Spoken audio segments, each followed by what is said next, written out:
প্রতিষ্ঠার ৫ বছরেও চালু হয়নি সুনামগঞ্জ মেডিকেল কলেজ হাসপাতালের কার্যক্রম।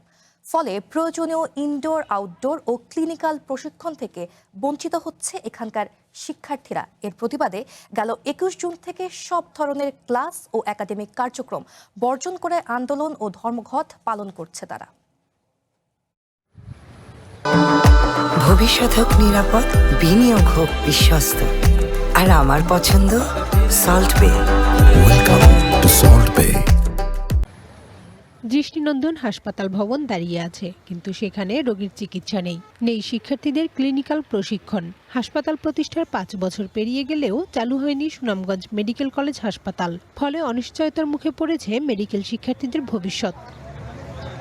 এমন পরিস্থিতিতে গত বছর আন্দোলনে নামে শিক্ষার্থীরা। চলতি বছরের জুনের মধ্যে হাসপাতাল কার্যক্রম চালু হবে এমন আশ্বাসের পর আন্দোলন থেকে সরে যায় তারা। কিন্তু জুন মাস পেরিয়ে গেলেও হাসপাতাল কার্যক্রম চালু না হওয়ায় আবারও শ্রেণীকক্ষ ছেড়ে রাস্তায় অবস্থান নিয়েছে শিক্ষার্থীরা। শ্রেণী কার্যক্রম ও একাডেমিক ভবন শাটডাউন করে ২১ জুন থেকে আন্দোলন চালিয়ে যাচ্ছে তারা।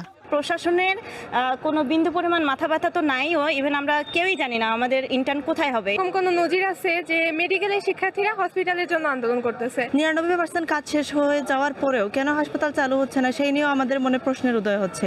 শিক্ষার্থীদের অভিযোগ, অন্যান্য মেডিকেলের শিক্ষার্থীরা ২ বার ওয়ার্ড ক্লাস করে, তাদের ওয়ার্ড ক্লাস করতে হচ্ছে সুনামগঞ্জ সদর হাসপাতালে গিয়ে। পড়তে হচ্ছে নানা বিড়ম্বনায়। ৩ ব্যাচের ১৭৫ জন শিক্ষার্থীকে ২টি বাসে করে সদর হাসপাতালে গিয়ে ওয়ার্ড ক্লাস করতে হয়, কিন্তু সদর হাসপাতালেও ডাক্তার সংকটের কারণে তাদের শেখানোর কেউ থাকে না।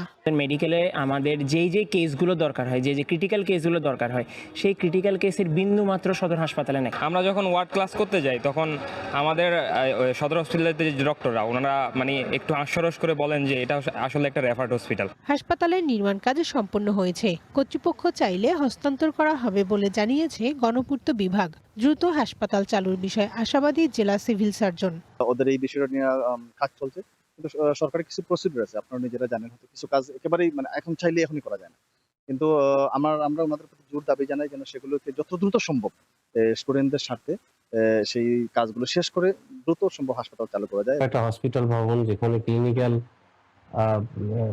ক্লাসগুলো হবে, প্র্যাকটিক্যাল, সেই অবকাঠামোর কাজ আমাদের ইতিমধ্যে সম্পন্ন করেছি।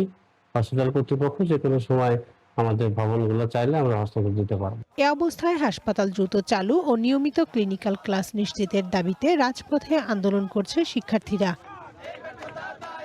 One national desk.